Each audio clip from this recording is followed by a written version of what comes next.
Alors, la méthode des récipients perforés et bac étanche, c'est à peu près le même système, question de remplissage, sauf que on n'est pas obligé d'arroser le mélange, donc on peut par exemple s'aider avec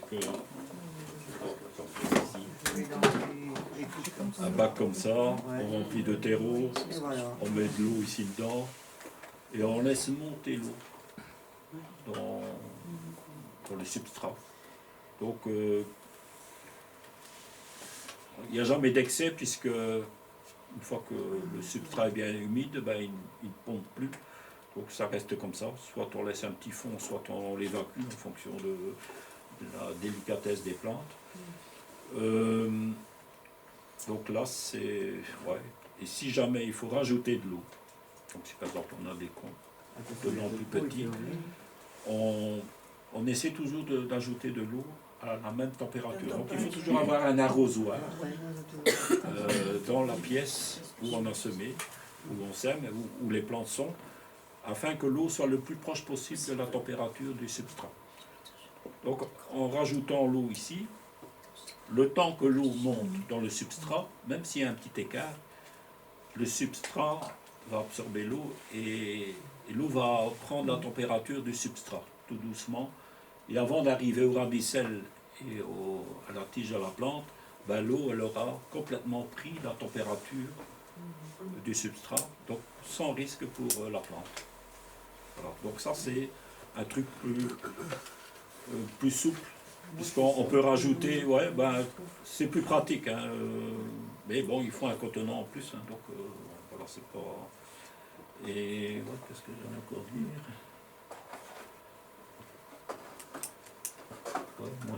Ouais, donc c'est assez facile, bon, quand on travaille avec... Bon, ça c'est déjà des grandes zones de semis. Quand on travaille avec des pots différents, ben, ça permet de faire des petites quantités et de semer régulièrement des petites quantités. Ça c'est tout à fait intéressant pour nous, puisque parfois on tombe dans une zone où on dit tiens, ça monte plus vite en graines, ben, parce que c'est une mauvaise période de semis. Voilà. En étalant comme ça, ça permet d'avoir beaucoup plus de chances de réussir ces semis.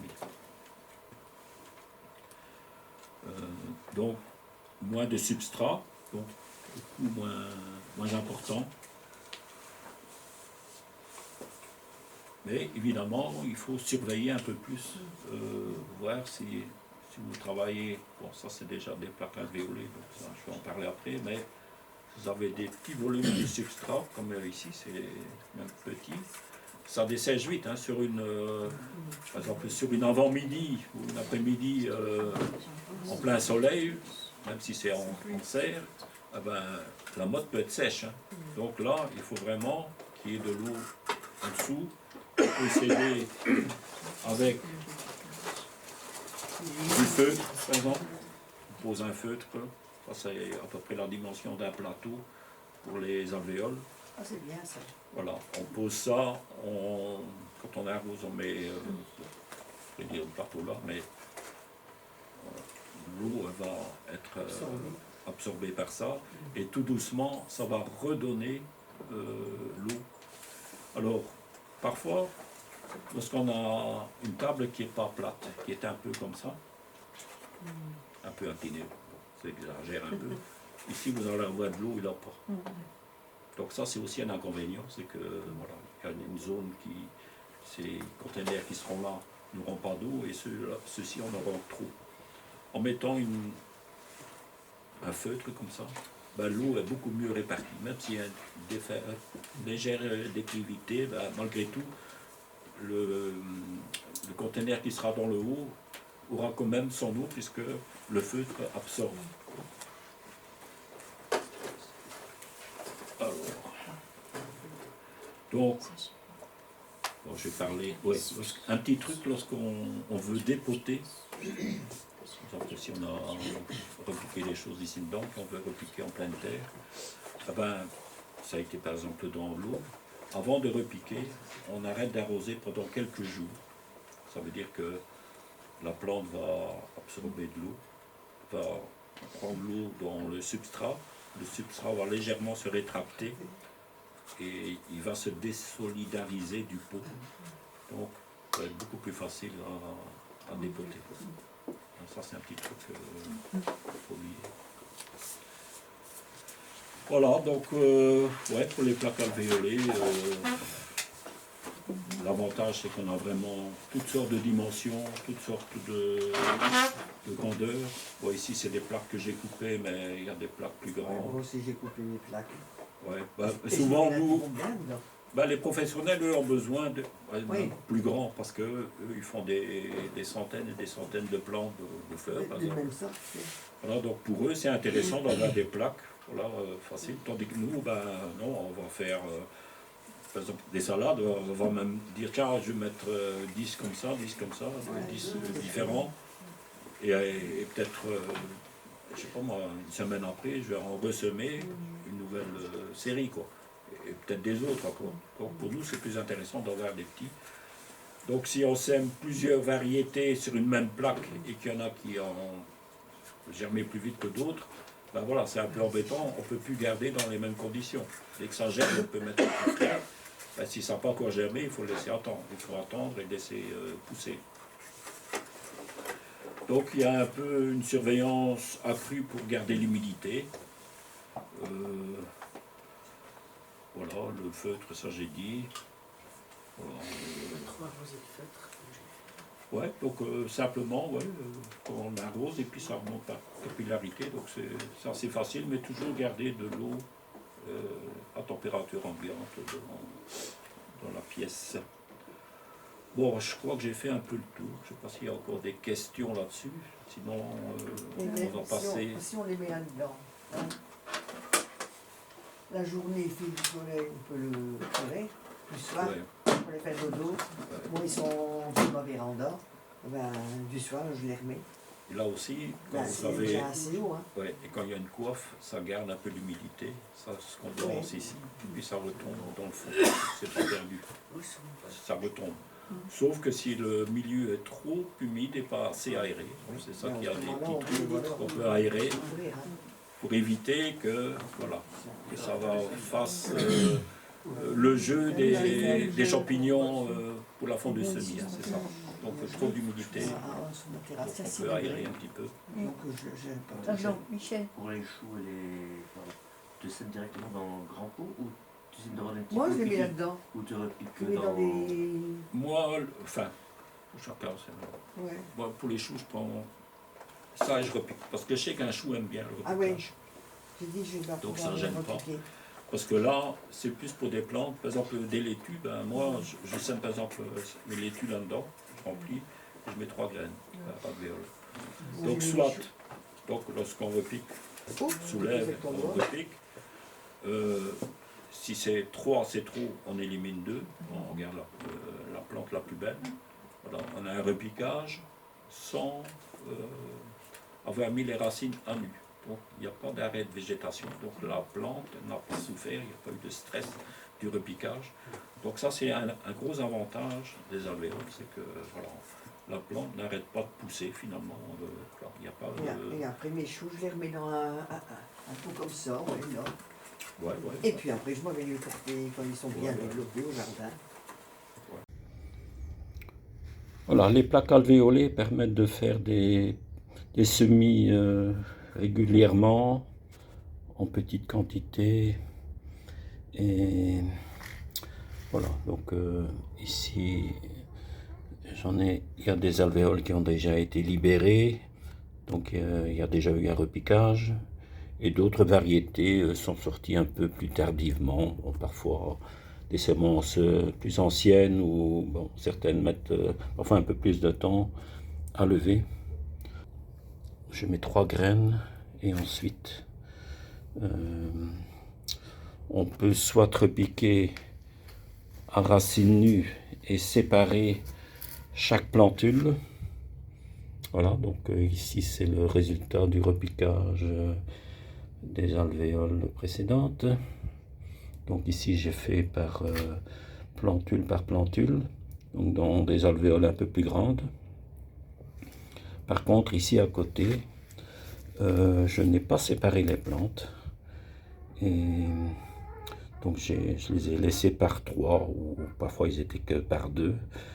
Et on peut voir quand même qu'il y a une différence de grandeur. Donc forcément, le repiquage crée un arrêt de végétation. Bon, aussi un petit stress pour les plantes, mais bon, elles s'en sortent facilement. Mais elles accusent un peu de retard. Donc on peut voir que celles qui sont restées ont été repiquées telles quelles par 3 sont plus développées que les autres. Voilà, c'est un choix. Bien sûr, ici, lorsque on les mettra en place, bon, soit on les laisse par 3 et on récolte au fur et à mesure une par-ci par-là. Donc forcément, elles vont un peu... il va y avoir un peu de concurrence entre elles. Tandis qu'ici, bon, chaque plante peut être repiquée à distance et là, on peut les mettre... donc là, ils n'auront certainement pas de difficulté puisqu'ils auront l'espace suffisant pour se développer. Alors, oui, je n'ai pas dit ça, mais bon, on en a. Donc, par exemple, il y a des alvéoles spécialement hautes pour les légumes racines. Pour ceux qui veulent vraiment s'amuser à semer, par exemple, des carottes, parce qu'on sème des carottes et après, on dit, tiens, ça a levé, ça a levé. Le lendemain, on regarde, il n'en plus. Ah ouais. Ça se fait. Les limaces sont broutées pendant la nuit. Il faut recommencer. Bon, voilà. Je crois qu'Anne-Marie était assez amateur de ça. Donc voilà, on sème là-dedans. C'est plus pour les légumes racines. Et même les chicorées, voilà. Donc ça permet que la racine puisse se développer assez longtemps sans que... Parce que dans les petites alvéoles, elle va commencer à tourner. Donc vous n'allez pas avoir une belle racine pivotante. On dit comme ça. Ça peut pousser beaucoup plus longtemps avant le repiquage. Donc là aussi, il y avait un trou pour évacuer la petite motte. Voilà, ça c'est spécialement pour... Explique un peu aux gens comment tu les coupes tes plaques. Oh là c'est avec plus... une petite scie. Moi c'est une petite scie à dos. Non, scie à... Comment je vais dire? Scie sauteuse? Non. Une scie à main. Ah oui, j'avais dit C'est une scie à dos avec un... Comment je vais dire? Non. Ouais, mais c'est... On utilise ça en marqueterie, je crois. C'est pour... donc c'est une lame assez rigide, une hauteur comme ça, et avec un dos renforcé. Donc ça permet... Ouais, c'est des petites scies comme ça. Ouais. Ça permet de... aussi que je fais, moi. Ouais, je crois que les ébénistes... Ouais, voilà. Donc ça va très bien, à fines dents. Parce qu'avec des grosses dents, alors vous allez faire le carnage. Sinon, avec une petite disqueuse, ça va très bien. Oui, aussi. Ouais, une petite disqueuse avec une fine lame, un disque à découper en fait. Et là, ça va bien aussi. Bon, avec une disqueuse dans le plastique, c'est pas bon pour la santé. Hein. Ouais. Et en plus, il faut qu'il y ait quelqu'un qui tienne la plaque, parce que sinon la plaque elle va dans le sédiment. Moi, je ne mets pas terre et je mets mon pied dessus. Il y a des disques spéciaux pour plastique. Ah ouais.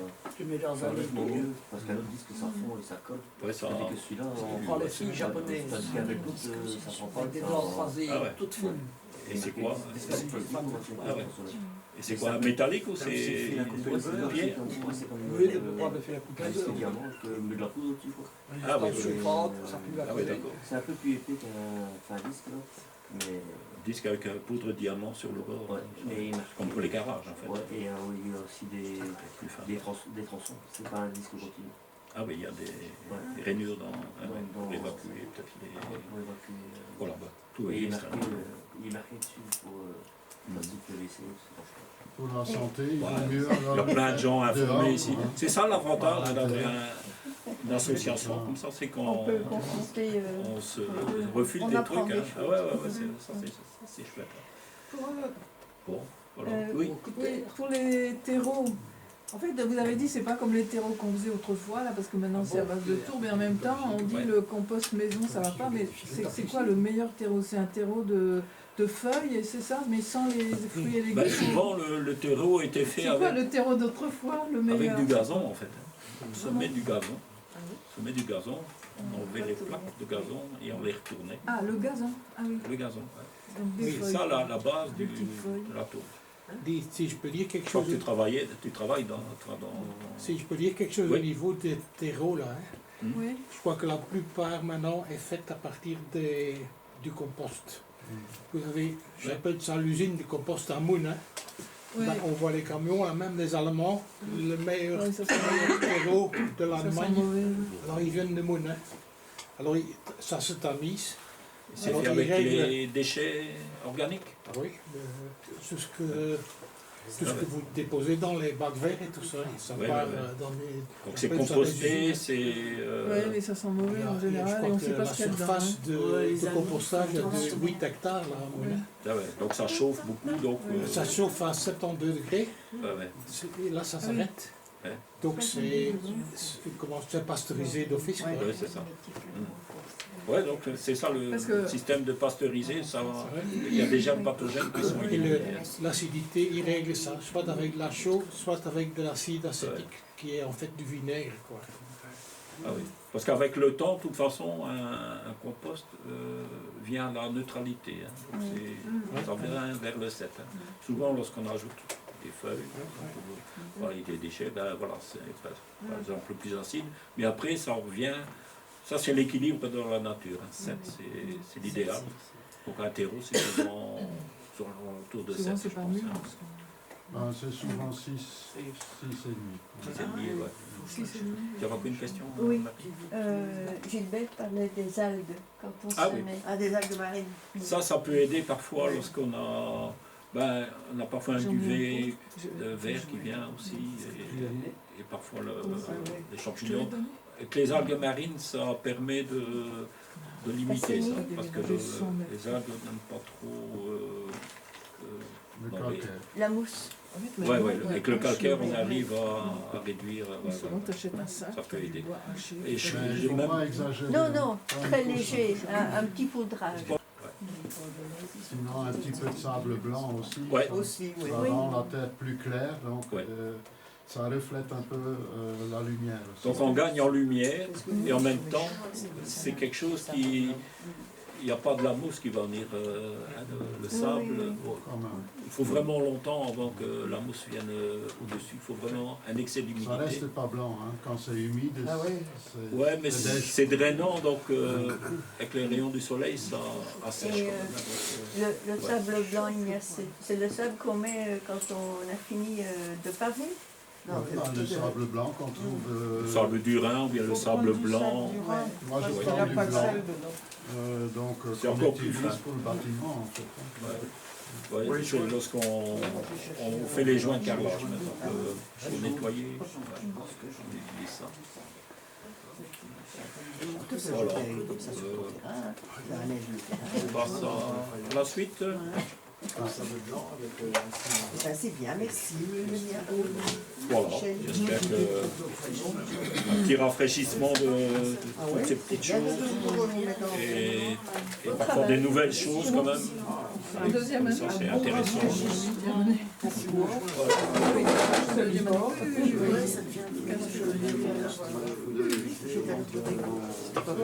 Ouais.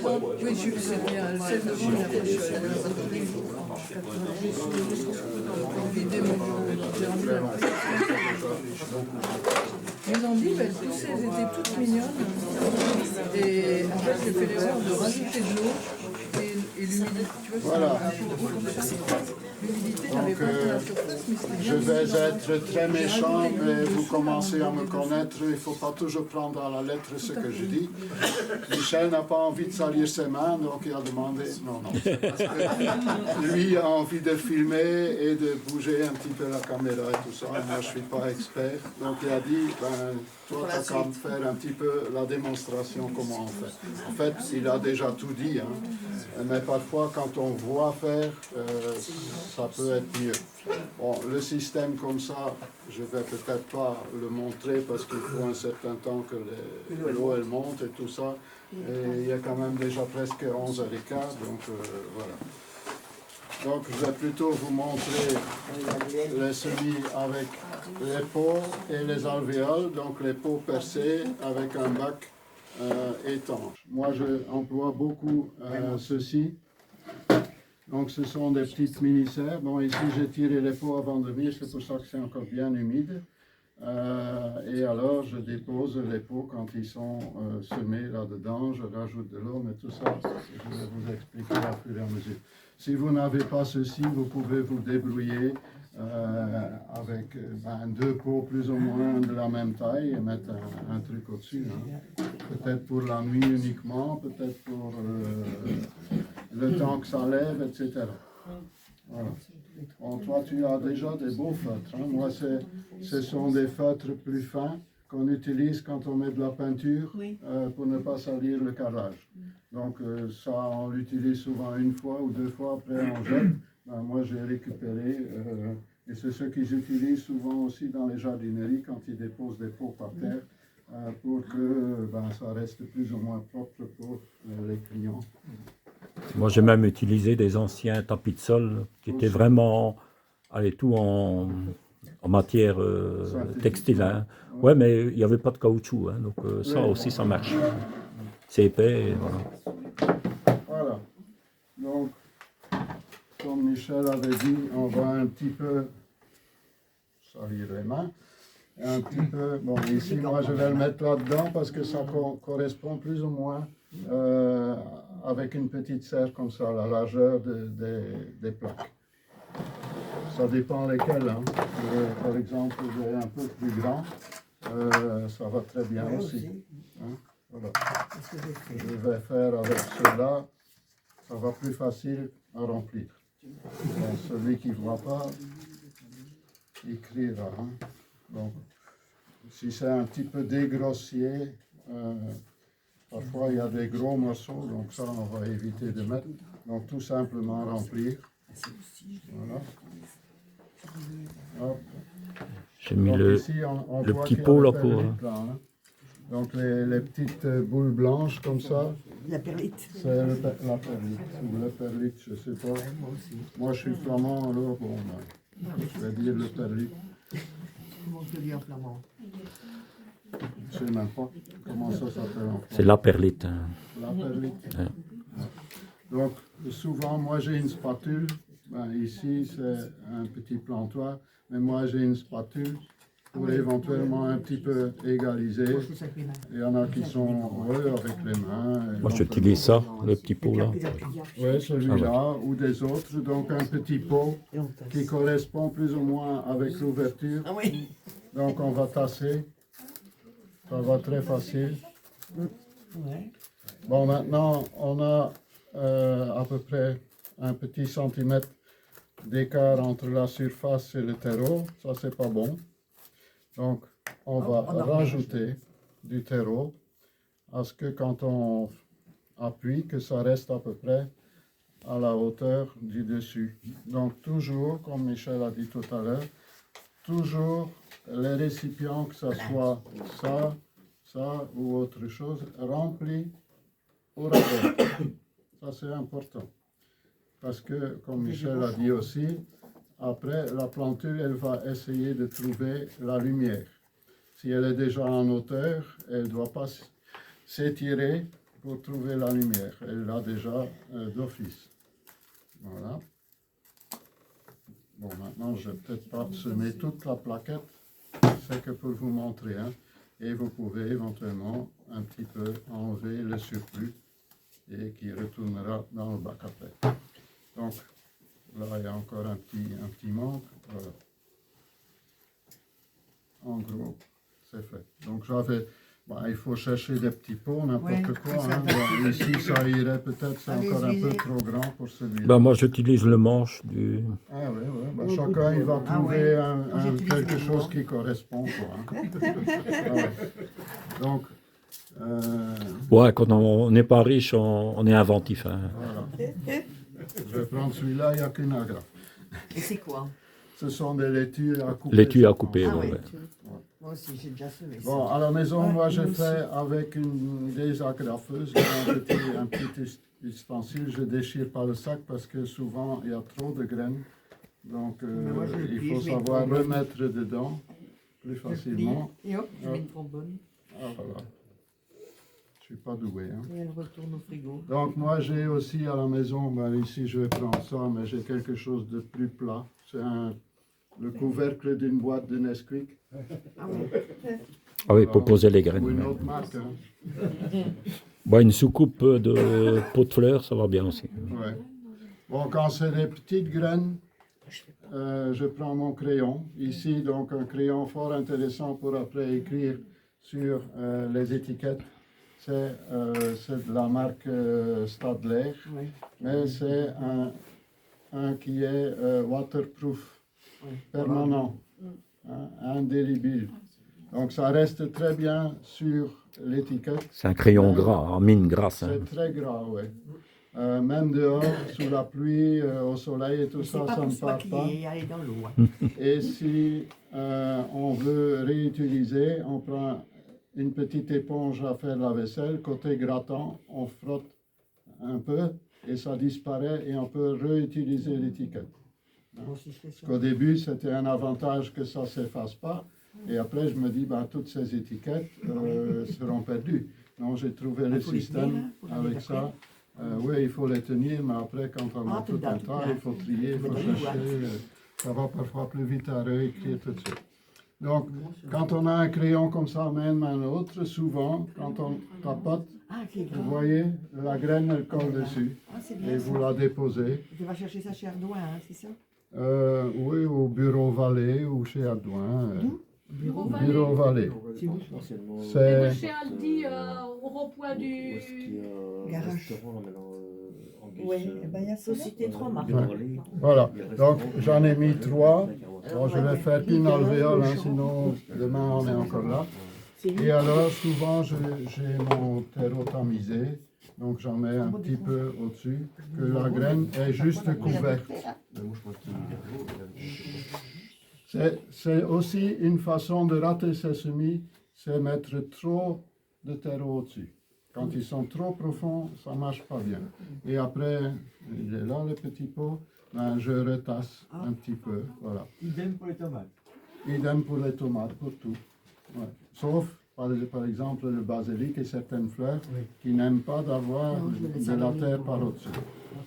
Et après, bon, ici, je ne vais pas le faire maintenant, parce que, bon, après, il faut évacuer, ça ne reste pas ici, à la maison, ça restera là. Donc, je verse de l'eau à côté de la plaque alvéolée. Et même jusqu'à moitié. Comme ça humidifie très vite. Après, je soulève et je vide l'excès d'eau. Mais je laisse toujours, surtout quand c'est des petites alvéoles comme ça, je laisse toujours un demi-centimètre d'eau. Un fond d'eau, oui. Un fond d'eau. Hein, donc, à fur et à mesure, ça va monter. Parce que c'est vrai que, comme Michel avait dit aussi, quand ça reste un peu au soleil, dans une serre ou ailleurs, ça dessèche très vite. C'est pour ça, moi, ça prend plus de place.